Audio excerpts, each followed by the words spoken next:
Hi மக்களே, எல்லாரும் எப்படி இருக்கீங்க? இன்றைக்கி தெரிந்து தெளிவோம்ல. எனக்கு ஒரு முக்கியமான ஒரு விஷயம். அது என்ன அப்படின்னா, ஒருத்தர் நம்மளை விட்டு போயிட்டாங்க, இல்லை நம்மளை அவாய்ட் பண்ணுறாங்க அப்படின்னா, அவங்களுக்காக உட்காந்து தயவு செஞ்சு ஃபீல் பண்ணாதீங்க.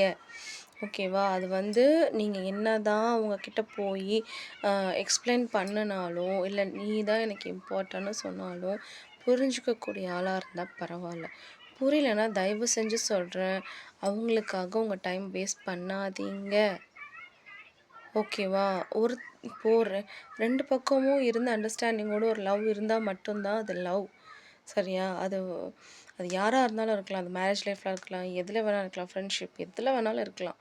பட் ஆனா, உங்களுக்கு நீங்க ட்ரஸ்ட் பண்ற ஆளு அவங்களும் உங்களுக்காக ஓகே நம்மளுக்கு நம்பி இருக்கவங்க நம்மள நம்மள அவங்கள கஷ்டப்படுத்தக்கூடாதுன்னு நெனச்சாங்கன்னா பரவால்ல.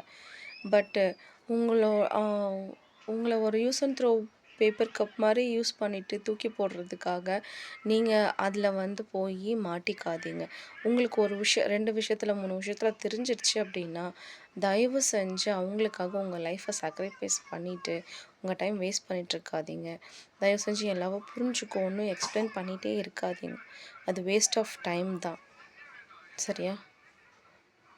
உங்கள நீங்க தான் ஃபஸ்ட்டு பார்க்கணும். உங்களுக்காக யாரும் வந்து பேச மாட்டாங்க. உங்களுக்காக யாரும் வந்து ஃபீல் பண்ண போறதும் கிடையாது. சரியா? உங்கள நீங்க தான் பார்த்துக்கணும். தயவு செஞ்சு அத நீங்க மைண்ட்ல வச்சுக்கோங்க.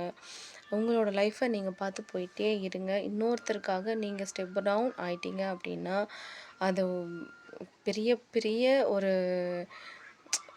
கடைசியில நீங்க ஃபீல் பண்ண ஆயிருவீங்க. ஓ! அந்த டைம்ல நம்ம அ நம்ம யோசிச்சிருந்துருக்கலாமோ! அப்படின்னு நீங்க ஃபீல் பண்ற நிலைமைக்கு வந்துரும். ஓகேவா? தயவு செஞ்சு நான் இப்பவும் சொல்றேன். உங்களோட லைஃப் உங்க கையில தான் இருக்கு. பார்த்து நடந்துக்கோங்க. ஓகேவா? பாய்.